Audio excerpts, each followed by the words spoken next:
জামাই চলে আসছে, দেখা যাক জামাইয়ের আমার লুক দেখার পর রিঅ্যাকশন কি। জামাইকে আসতে বলেন।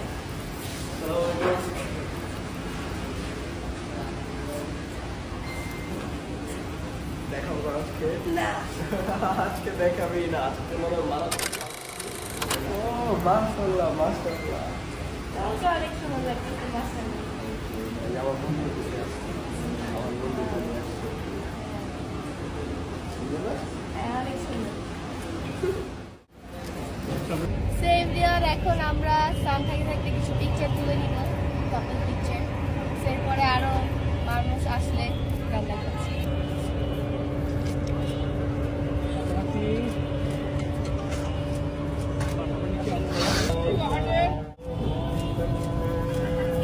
এখানে হাঁটু ভাঙিয়ে একটু কিস করবেন হাতে আপন।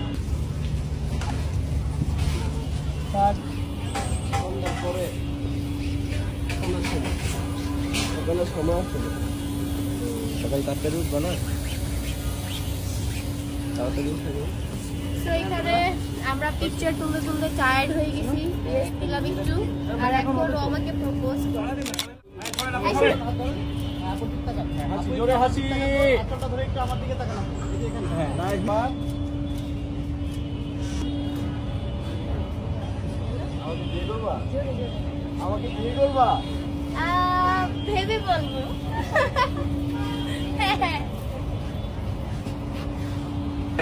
এভরিওয়ান, মাত্র একটু রেস্ট পাইলাম। আর আমি কালকে রিসেপশন নিয়ে সবগুলো ইভেন্ট করার পর 4 তারিখ, 5 তারিখ, 6 তারিখ, 7 তারিখ গ্যাপ ছিল, তাও 7 তারিখও কাছে হলুদ দিছি, আমি কাছে হলুদ দিছি। 8 তারিখে বিয়ে, 9 তারিখে রিসেপশন। বাহ, আমার তো মনে হচ্ছে আমি মানুষ না, আমি রোবট। তোমার থেকে বেশি কষ্ট আমার। আচ্ছা ঠিক আছে, তুমি মেকআপ করো, তোমার মেকআপ করি। এই শুধু মেকআপ না গাইস, আমাদের ইভেন্টের সবকিছু ডেকোর থেকে প্লেস সব ও কিছু করে। আমি ইভেন ফটো তোলার জন্য যে ফটোগ্রাফার আমি নাকি ওগুলো আমি কিছুই করি নাই, কিন্তু দেখা যাচ্ছে যে ছোটখাটো টুকটাক কিছু বের হলে, সুতা যদি বের হয় তাহলে বোঝা যাবে যে না আসলে কিছু করছি ক্রেডিটটা আমি কিনা। তোমাকে দিলাম, বাট সবকিছু ক্রেডিট আমার।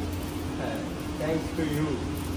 তোমার এরকম ইয়ে হওয়া উচিত, বুঝছো? সবকিছু তুমি খেয়াল রাখো। আমি এমন অনেক কিছু আছে যেগুলো নেক্সট পারি থেকে না। আমি ভুলে যাব, আবার আমি পারি না কিছু। এমন অনেক কিছু আছে যেগুলো আমি পারি, যেগুলো পারি ওগুলো আমি করার চেষ্টা করি। হ্যাঁ, ও করছে করে না এরকম না, বাট ওর থেকে বেশি করছি আমি। আমি আমার বাসার যত প্রোগ্রামে যত দায়িত্ব আছে সব কিছু আমি।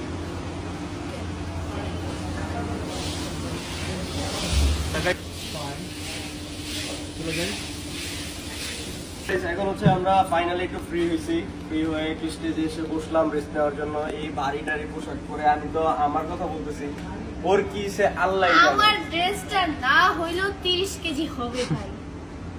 30 কেজি নিয়ে গয়নাগাটি নিয়ে ও বসে আছে। আমি বলতে হবে আমি অনেক ট্যালেন্টেড। আসলে কালকে হলুদের প্রোগ্রামে কিভাবে ডান্স করছে আই ডোন্ট নো, বাট মানে আমি লিটারালি বাসায় যে অবাক হয়েছি আমার যে ও জায়গায়- কিভাবে এত ভারী ড্রেস পরে কিভাবে ও ডান্স আমার জায়গায় কেউ করছে। থাকলে পরে যেত। আমি অনেক কষ্টে ব্যালেন্স করছি। তো গাইজ, আপনারা বুঝতেই পারতেছেন একটা প্রোগ্রামে কি পরিমাণ হ্যাসেল হয়। আমাদের শপিং ব্লগ দেখে অথবা আমাদের ব্লগ দেখে বুঝতে পারছেন। তবে হ্যাসেলের পরে শান্তি, সবাই সেটা মাথায় রাখবেন। আর আজকে বাসায় যে 2 রাকাত নফল নামাজ পড়বো ইনশাআল্লাহ। আর আশেপাশে কেউ নাই এর জন্য বললাম, যদি থাকতো তাহলে আর বলতাম না। সো গাইস, এখন হচ্ছে আমরা এখানে বসে দেন একটু রেস্ট নেই। এখন 2 জন এখানে বসলাম। আজকে আমাদের বিয়ে, সবাই আমাদের জন্য দোয়া করবেন। আর আমাদের দেখে কেমন লাগতেছে সবাই কমেন্ট বক্সে জানাবেন।